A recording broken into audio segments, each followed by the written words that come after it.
4,000 6,000 में ले रहे हैं एक तो ये, और यहाँ ये एजेंटियाँ इधर कर रहे हैं। तीसरा काम है जी लोगों को चूना लगाना, 2 नंबरियाँ यहाँ से हम आगे भेजेंगे, उस चक्रों में वो भी आता तो एजेंटी में ही है, लेकिन हमारे लोगों के पास काम ही ये बचा है।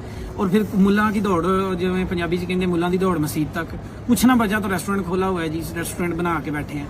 अब मुझे एक चीज़ की समझ नहीं आती कि यार दुनिया ट्रेंड पे चल रही है, दुनिया ऑनलाइन पे चल रही है, IT पे चल रही है। आपका हमसाया मुल्क इंडिया, बांग्लादेश, श्रीलंका भी इवन के IT पे कन्वर्ट हो गया है। हमारे लोगों को ये अकल कब आएगी कि उन्होंने IT पे जाना है? कब ये अकल आएगी कि यार दुनिया तरक्की कर गई है?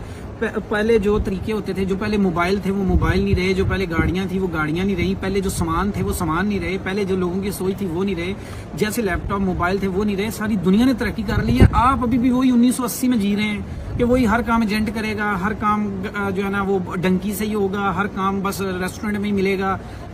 थोड़ा चेंज करो यार, कोई दुनिया में कोई नया काम करो। कोई कैफे, रेस्टोरेंट की दूसरी लाइन, आजकल रेस्टोरेंट की जान छोड़ के लोग कैफे की तरफ चले गए।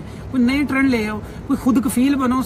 कितनी देर तक आप ये इसी तरह करते रहोगे कि एजेंटी और इधर उधर?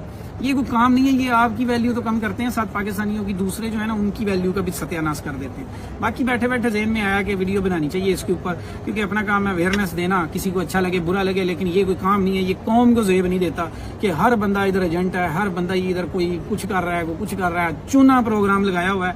वीडियो की शुरुआत होती है एक मौलवी साहब से, और उनकी बातें किसी शांतपूर्ण मजहबी व्याख्यान जैसी नहीं लगती, बल्कि ऐसी लगती हैं जैसे वो अपने विचार नहीं एक फतवा सुना रहे हों। वो कहते हैं, अगर एक तरफ बलात्कार हो रहा हो और दूसरी तरफ मूर्ति पूजा, तो इस्लाम में मूर्ति पूजा बड़ा गुनाह है।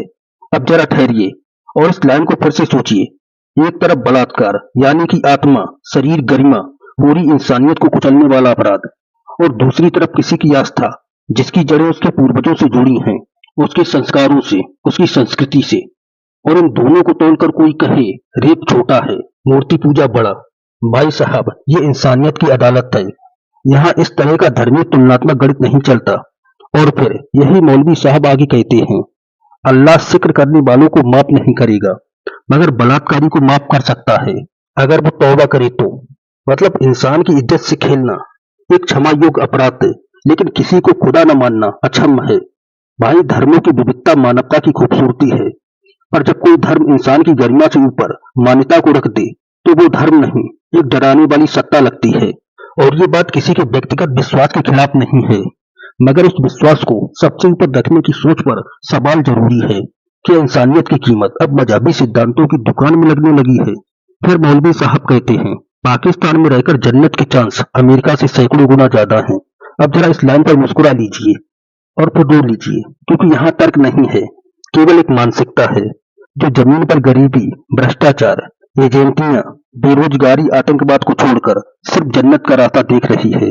जनाब, अगर जन्नत में जाने के chance GDP, technology, education, gender equality से तय होते तो शायद पाकिस्तान को पहले अपना सिस्टम दुरुस्त करना पड़ता। और इधर हम भारत में, जहाँ हर धर्म, हर जात, हर लिंग को बराबरी देने की कोशिश हो रही है, वहां के लोगों को कहा जा रहा है कि तुम काफिर हो और तुम्हारे टुकड़े होंगे।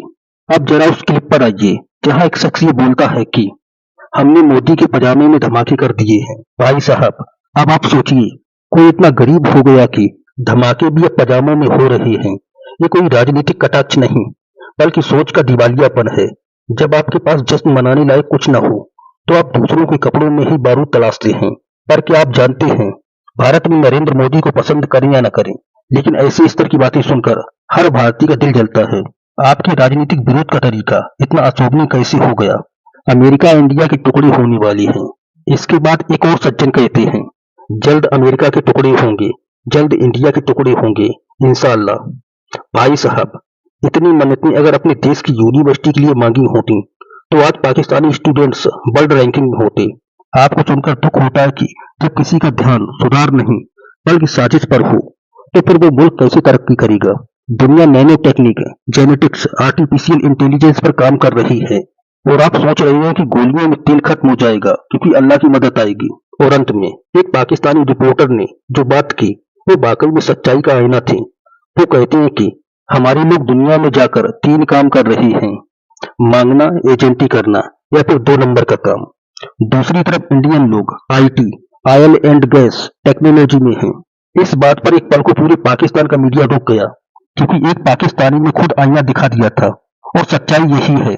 आज भारत का नौजवान नासा में है, इसरो में है, टेस्ला में है, यूनिकॉर्न स्टार्टअप्स में है और पाकिस्तान का नौजवान गजवा ए हिंद के ख्वाब में। आपने कभी सोचा है जिस दिन पाकिस्तान के हर नौजवान को धमाके और टुकड़े छोड़कर डिजाइन, डाटा साइंस और डेवलपमेंट में रुचि हो जाएगी, उसी दिन जन्नत का रास्ता खुद पाकिस्तान से निकल आएगा। तो दोस्तों, ये वीडियो कोई मजहब के खिलाफ नहीं है, बल्कि उन विचारों के खिलाफ है जो मजहब के नाम पर इंसानियत की बलि चढ़ा देते हैं। आप मूर्ति पूजिए, नमाज पढ़िए, चर्च जाइए या गुरुद्वारे, पर एक बात याद रखिए, अगर आपकी आस्था किसी की इज्जत से बड़ी हो जाए तो फिर धर्म नहीं, अंधकार हो जाता है।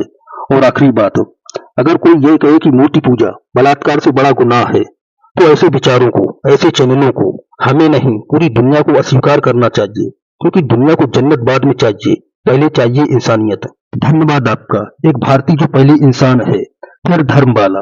और ये पाकिस्तान के हर भाई तक पहुंचनी चाहिए कि हम तुम्हारे दुश्मन नहीं, पर ऐसी सोच के विरोधी जरूर हैं जो नफरत को मजहब समझ बैठी है। जय हिंद, जय भारत, धन्यवाद।